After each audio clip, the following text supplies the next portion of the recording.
하나님 우리에게 주신 말씀은 유다서 1장 17절에서 19절까지 말씀입니다.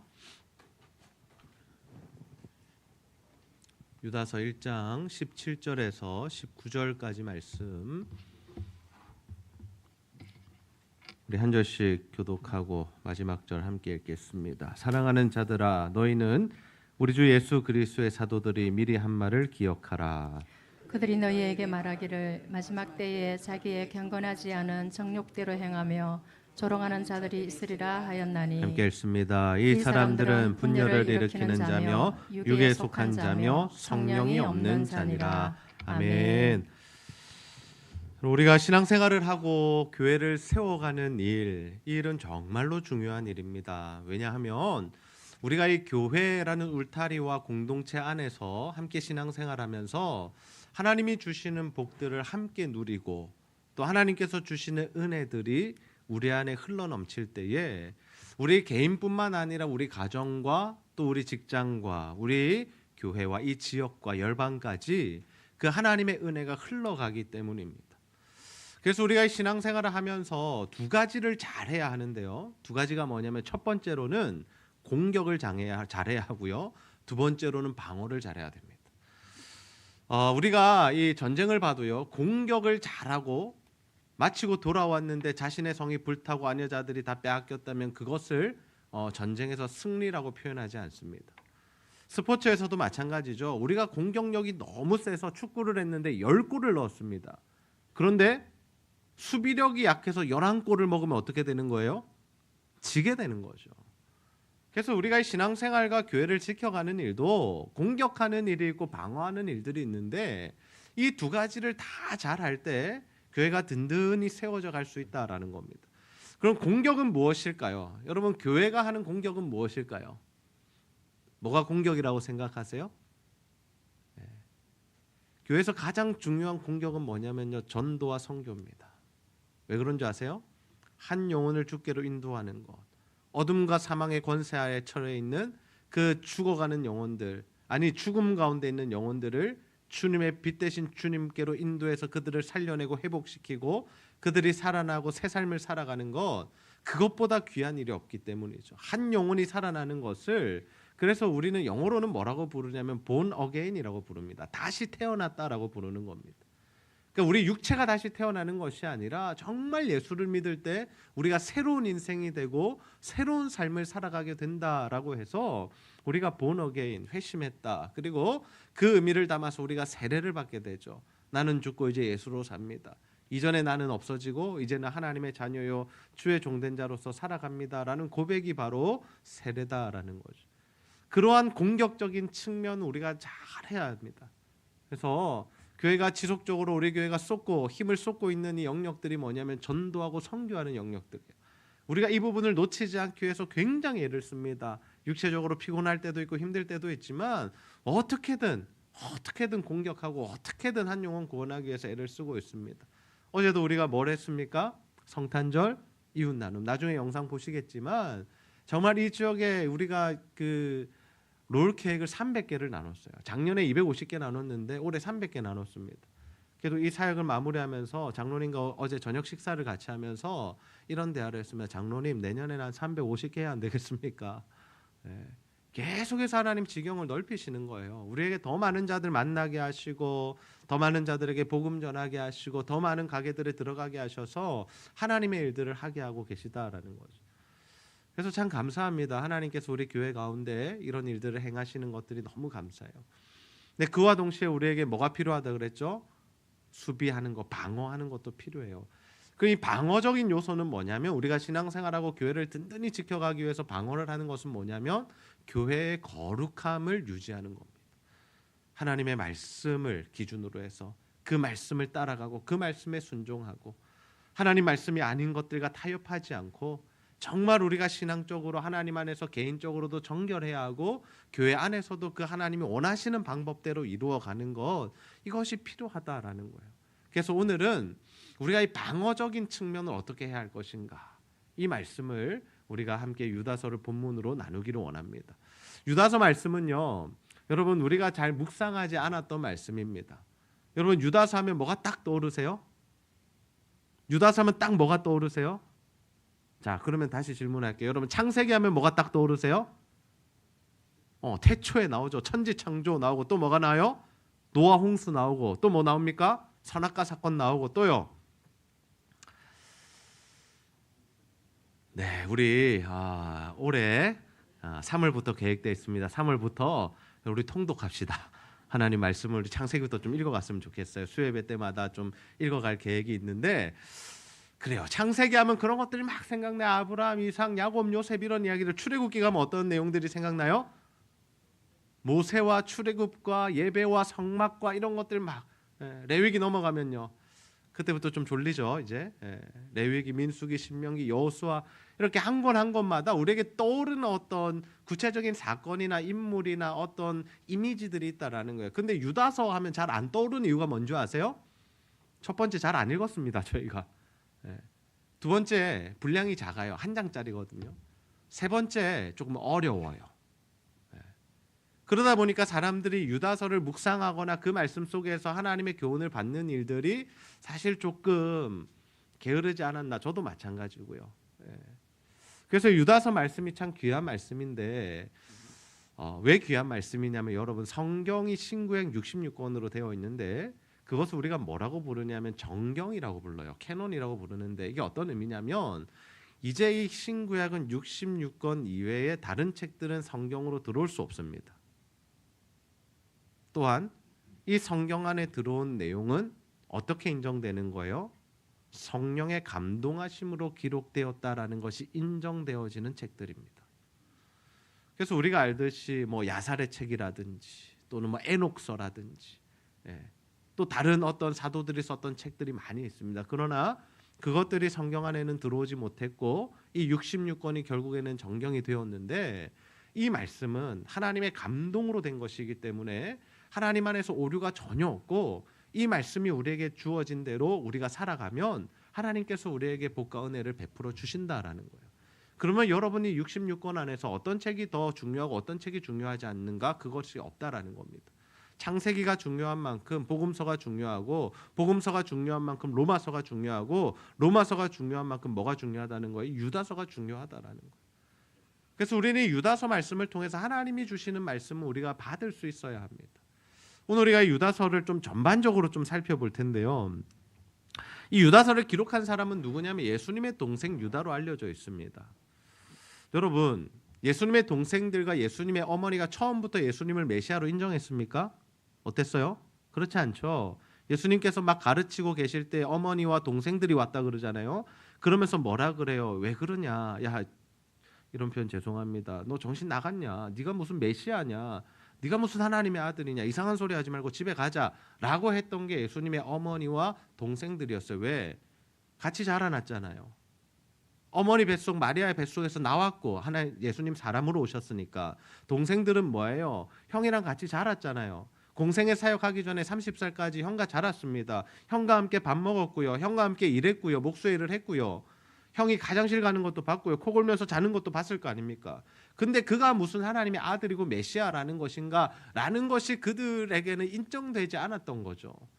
근데 감사하게도 예수님의 십자가 사건 이후에 동생들에게도 성령이 임했어요. 그래서 초대교회 지도자가 누가 됐냐면요. 예수님의 제자가 아니라 예수님의 동생 야고보와 베드로가 공동 목회를 했습니다. 초대 예루살렘 교회를요. 영적인 지도자의 역할을 했다는 겁니다. 그리고 유다도 이 말씀을 통해서 우리가 확인할 수 있는 게 뭐냐면 그도 영적인 지도자로 서서 하나님의 일을 감당했다라는 거예요. 예수님의 가족들이 버림받고 배제된 것이 아니라 예수님의 가족들이 정말 성령 받은 이후에 함께 하나님의 교회를 세워가는 일에 귀하게 쓰임을 받았다라는 거죠. 저는 우리 제자들교회 성도님들과 모든 가족들이 주님 앞에서 이렇게 쓰임 받는 자들 되시기를 주님의 이름으로 축복합니다. 그런 은혜가 필요한 거예요. 아이고 뭐 우리 자녀, 우리 조카 저 사람이 뭘 쓰임 받겠노? 제가 무슨 목회자가 되겠노? 여러분 그러지 마십시오. 저도 목회자 됐잖아요.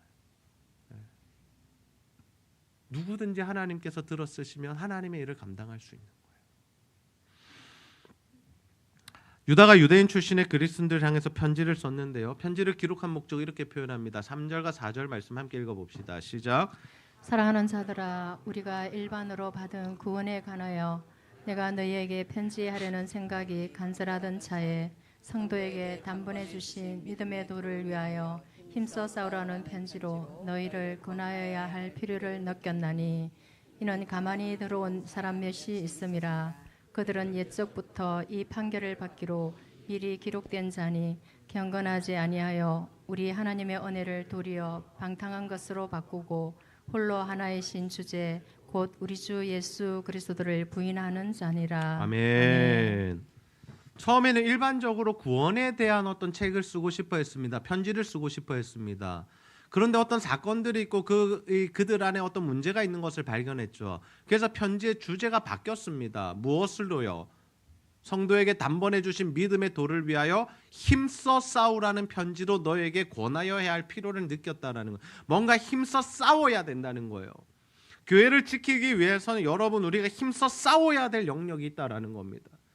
근데 왜 힘써 싸워야 되냐? 누구야 힘써 싸워야 되냐? 교회 안에 가만히 들어온 자들이 있다는 겁니다. 이 가만히 들어온 자들이 누구냐면 이단들을 의미하거든요.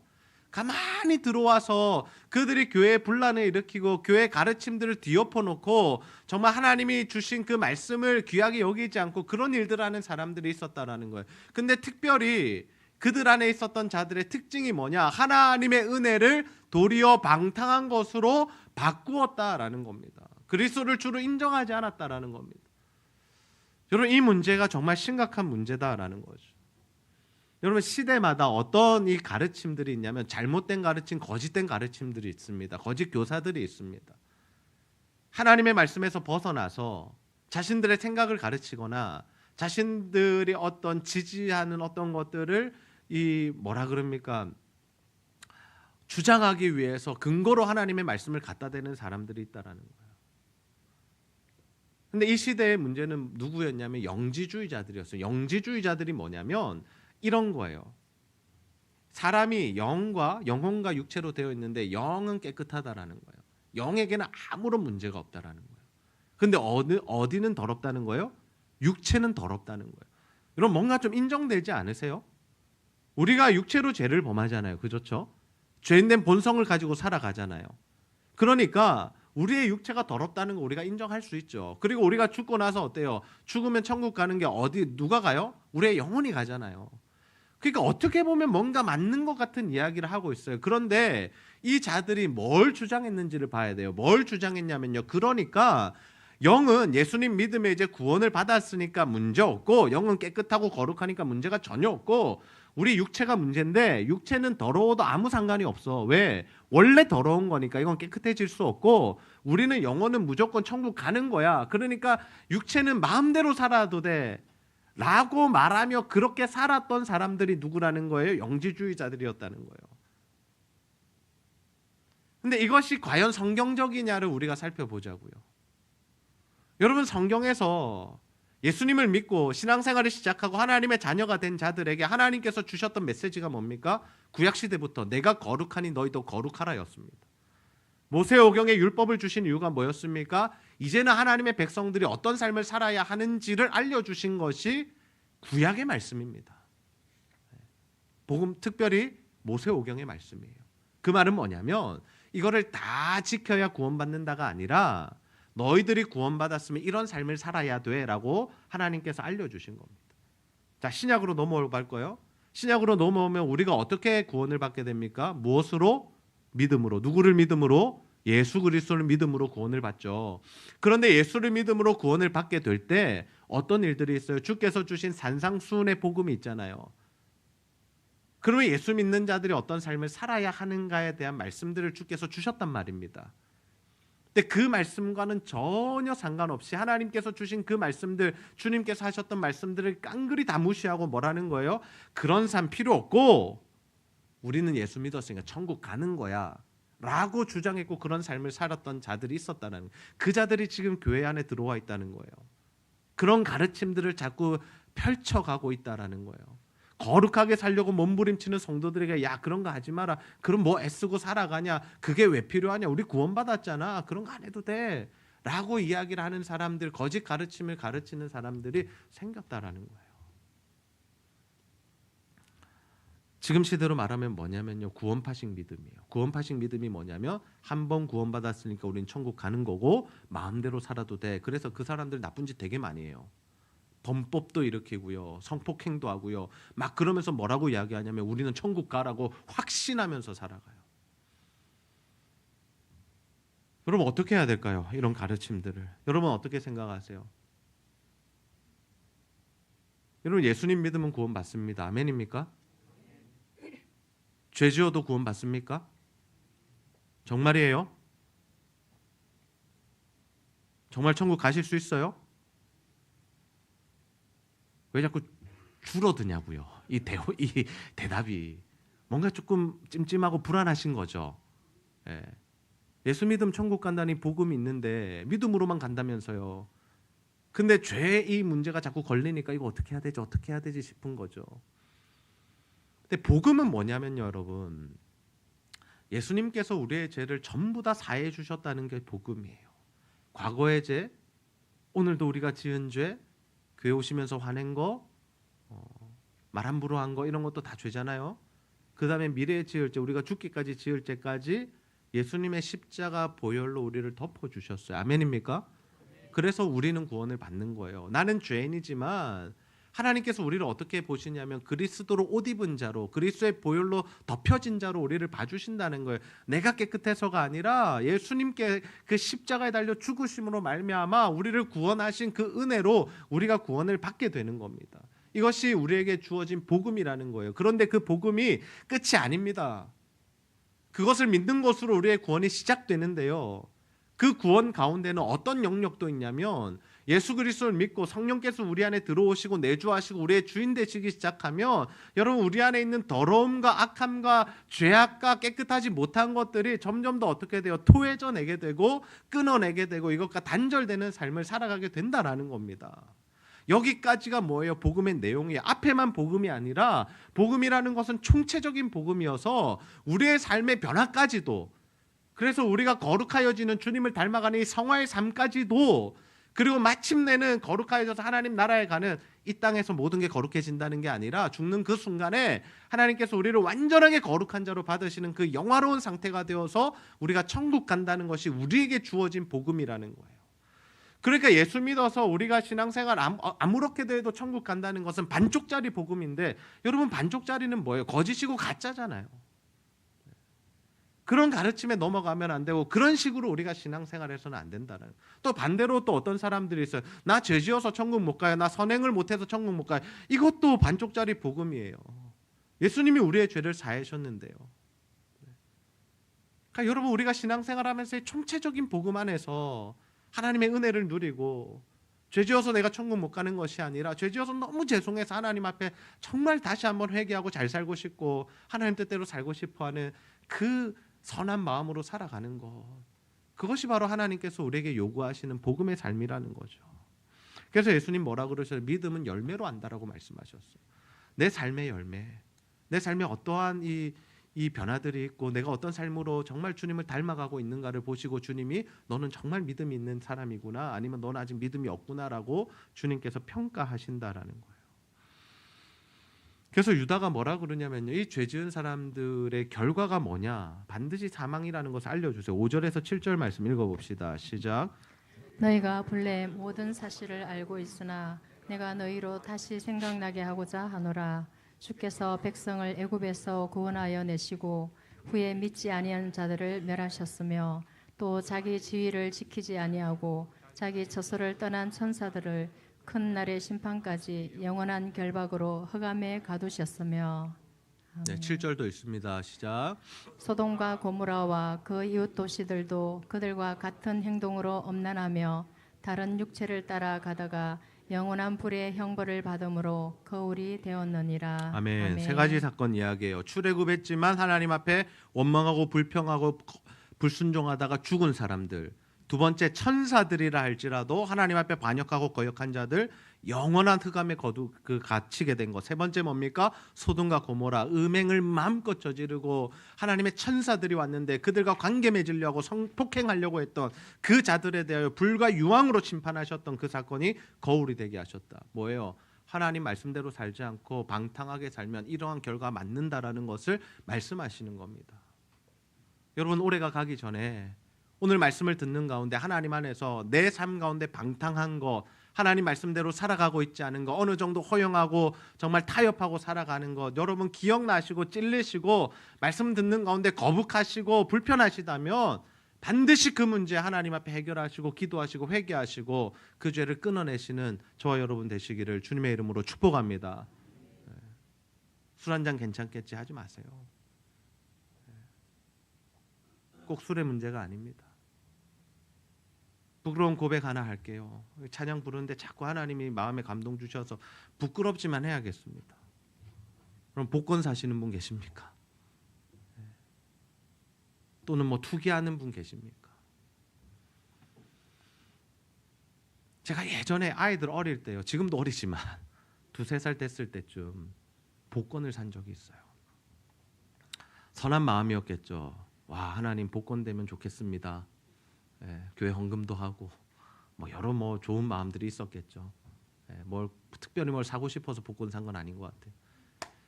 근데 정말 이게 항상 여러분 신앙생활하면서 아다리가 잘 맞아야 되는데요. 복권 사고 다음 날 애들이 아픈 거예요. 그래서 하나님 앞에 무지하게 회개했습니다.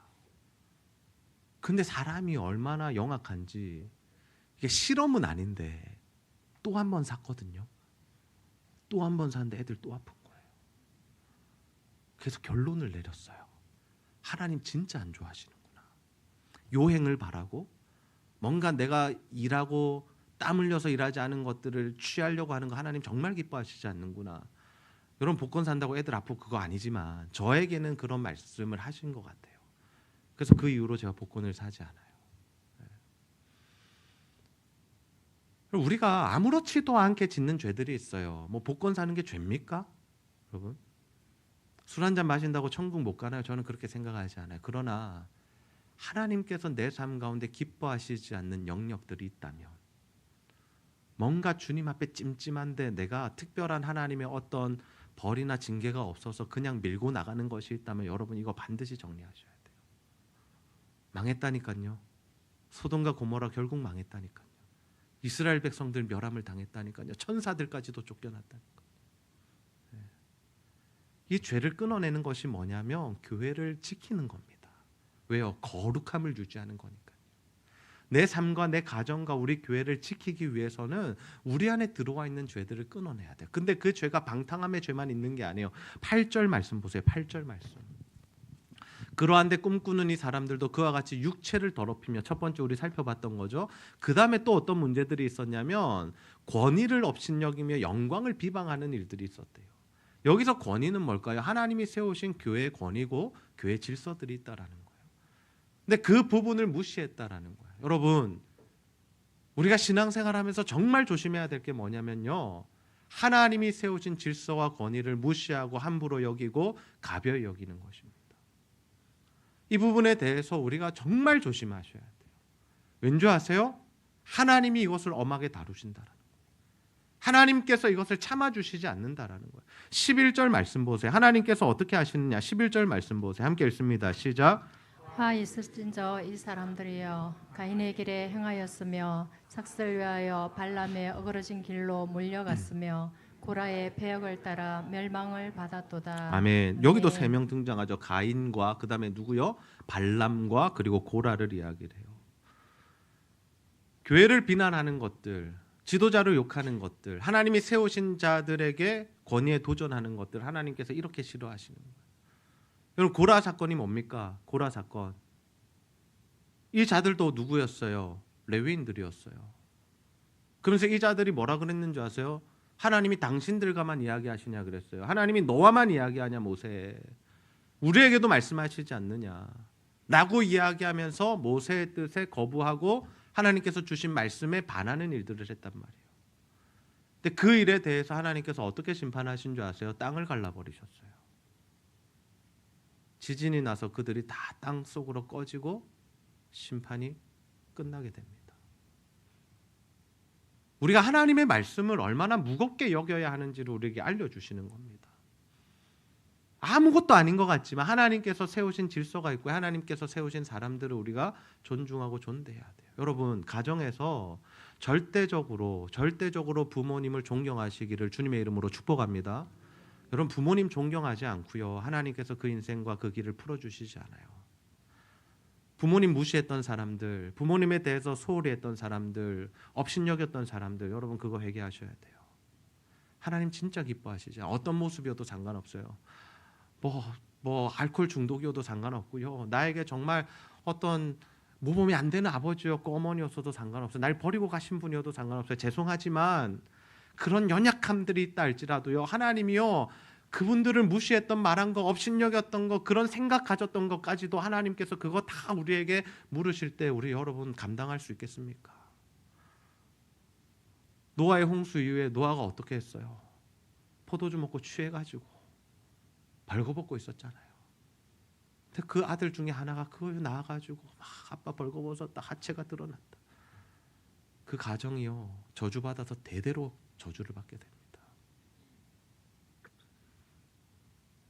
여러분, 교회 세우신 지도자들 마찬가지예요. 저 부족합니다. 우리 장로님 완벽하지 않아요. 세우신 셀리더들, 교육자들, 여러분 흠잡으려면 얼마나 흠잡을 게 많습니까?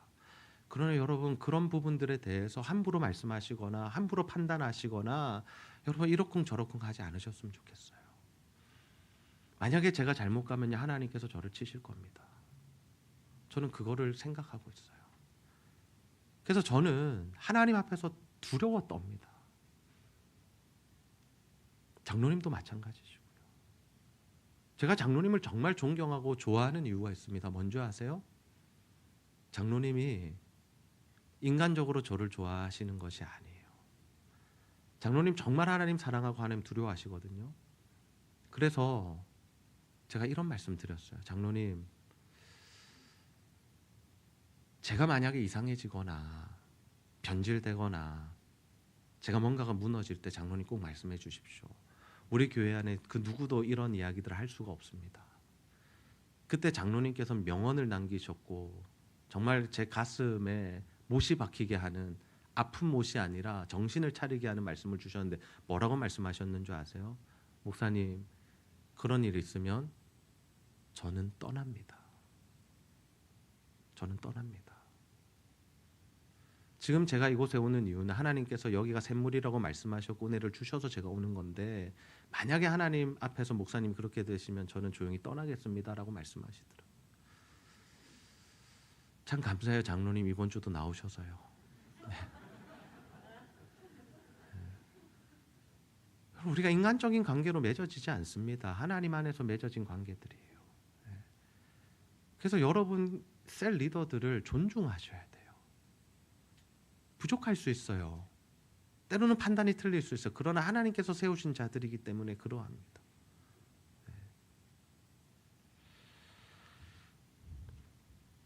또 한 가지가 있습니다.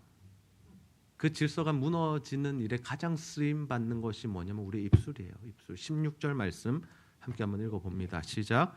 이 사람들은 원망하는 자며 불만을 토하는 자며 그 정욕대로 행하는 자라. 그 입으로 자랑하는 말을 하며 이익을 위하여 아첨하느니라. 아멘. 아멘. 원망, 불평, 정욕대로 입으로 자랑, 이익을 위하여 아첨, 뭐예요? 전부 다 입술로 짓는 죄예요. 입술로 짓는 죄.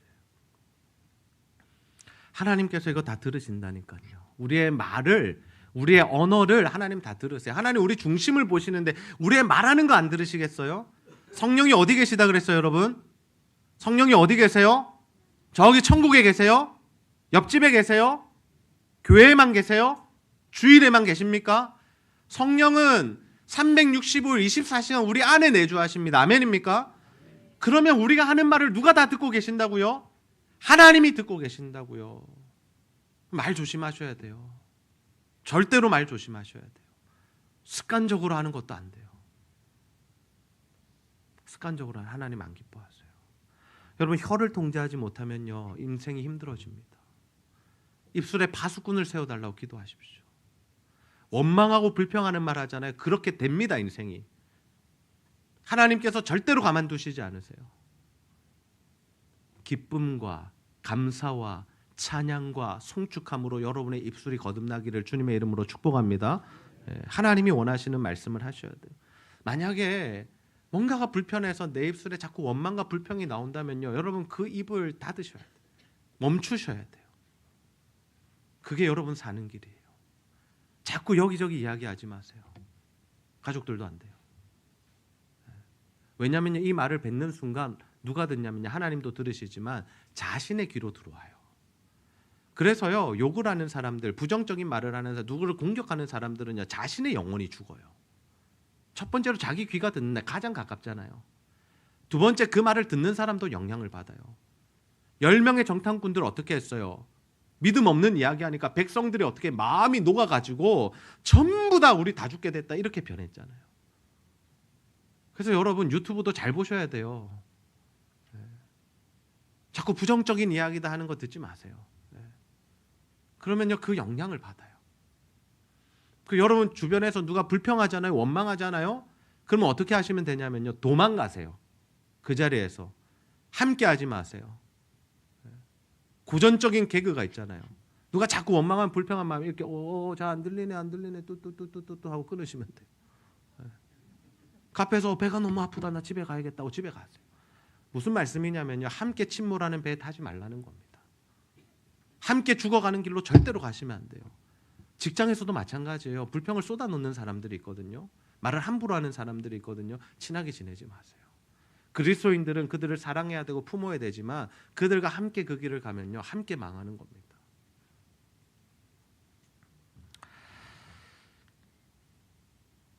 교회를 지키는 것도 마찬가지입니다. 말을 조심해야 돼요. 말. 정말 말을 조심해야 돼요. 저는 우리가 교회를 지키기 위해서 죄를 끊어내는 어떤 피나는 노력들과 함께 아울러서 정말 우리가 붙들어야 할 것이 있습니다. 교회를 지키기 위해서 17절 말씀 함께 한번 읽어보겠습니다. 시작. 사랑하는 자들아, 너희는 우리 주 예수 그리스도의 사도들이 미리 한 말을 기억하라. 아멘. 사도들이 한 말을 어떻게 하라고요? 기억해. 하나님이 주신 말씀을 어떻게 하셔야 돼요? 기억하셔야 돼요. 이 말씀을 붙들어야 돼요. 여러분 다른 이야기 듣지 마시고 하나님 말씀 듣는 자들 되시기를 소원합니다. 언제나 우리를 살리는 건 뭐냐면 하나님의 말씀이에요. 여러분 정확한 어떤 사명은요, 하나님께로부터 옵니다.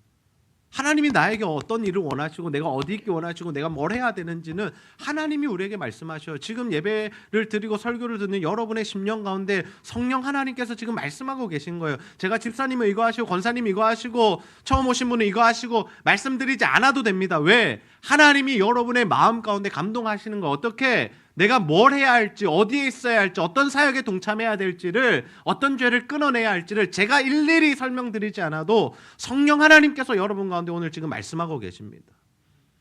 그 말씀을 받아내셔야 돼요.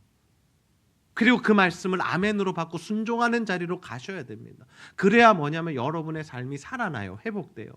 하나님이 주시는 은혜가 임하는 거예요. 여러분, 이 하나님은요, 은혜 베푸시기 원하시는 분이시고 선하신 분이신데요, 하나님 누구에게나 은혜를 부으시거든요. 근데 그 은혜를 받아내는 자들이 있고 그 은혜를 쏟아버리는 자들이 있다라는 거예요.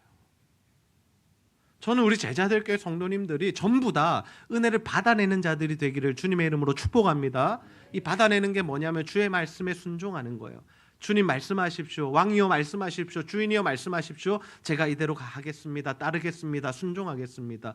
그 발걸음 위에 하나님 뭘 부어주시냐면 은혜를 부어주시고 능력을 부어주시고 힘을 부어주니, 왜? 주의 일을 감당해야 되니까. 근데 이것을 어떻게 다 쏟아내는 사람들이 있어요. 은혜는 계속 받는데 말을 함부로 하고, 은혜는 받는데 죄를 끊어내지 못하고, 은혜는 받는데 엉뚱한 일에 사용을 하면 어떻게 돼요? 그 은혜가 쏟아져 버려서 내 삶에 남는 것이 하나도 없어지는 거예요. 그래서 은혜를 받은 이후에 여러분 정말 그 은혜를 받기 시작하면요, 어떻게 되냐면 이 은혜가 흘러 넘치거든요. 차고 넘치거든요. 차고 넘칠 때부터가 뭐냐면 여러분의 삶을 통해 주변의 사람들이 살아나는 거예요. 교회 가운데 하나님의 은혜가 부어지는데 딸깍딸깍하면 그냥 우리끼리만 은혜 받고 끝나고요. 그 은혜가 메말라 버리면 우리끼리 싸우고 찢고 뽑고하다 교회가 흩어지고 깨지고 나가게 되고요. 하나님의 은혜가 흘러 넘치면 어떻게 되는 줄 아세요? 우리도 살고 회복되고 이 지역 주변과 우리가 하는 모든 사역지마다 살아나는 거예요. 하나님이 뭘 원하실까요? 가장 기뻐하시는 게 뭘까요? 그 은혜를 받아내는 자들을 통해서 그 주변의 영역들이 살아나기를 원하신다. 그 주변의 영역들이 살아나기를 원하신다. 그럼 저는 우리 교회가 그런 교회 되기를 주님의 이름으로 축복합니다. 소원합니다. 네. 여러분 그런 삶을 사셨으면 좋겠어요.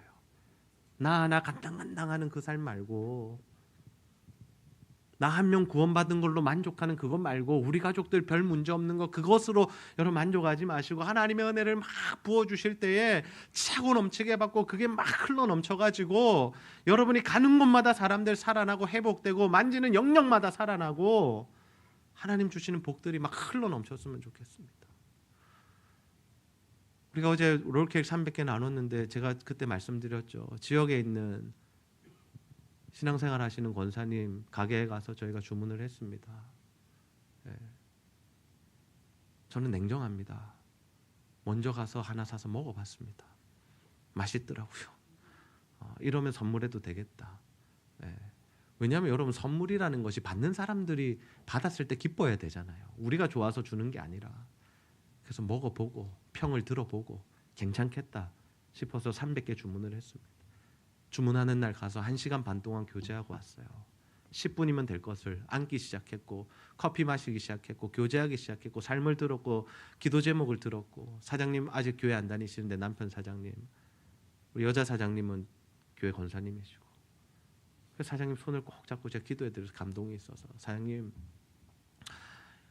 일단은 사업하시는 분들은 매출이 늘어날 때 뭔가 변화를 느끼시지 않습니까? 제가 기도합니다. 하나님께서 일하시기를 기대하면서 기도합니다. 기도해드렸어요. 근데 어제 빵 갖다 주러 오셨거든요. 근데 권사님이 어떤 고백을 하시냐면, 목사님 그날 진짜 신기한 일이 일어났는데 그날 매출이 엄청나게 높아졌다, 당일에. 그러면서 남편이 그런 표현을 하시더라고요. 예수도 안 믿으시고 교회도 안 나가시는데 목사님 왔다 가시니까 뭔가 이상하긴 하다 하면서 이런 표현을 쓰셨대요. 야, 기도빨이라는 게 있는갑다. 네.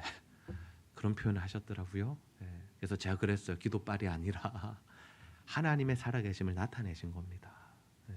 그리고 어제 기도 한번 또 해드리고 이렇게 보내드렸는데, 또 마침 또 하나님이 뭔가를 지금 일을 하시는 것 같아요. 그 한 분의 구원을 위해서도 하나님이 일을 하시는 것 같아요. 어제 장로님과 교육자들 저녁을 먹으러 갔는데 그 식당에 또 그분이 오신 거예요. 하루 종일 배달 다니시다가 오신 거예요.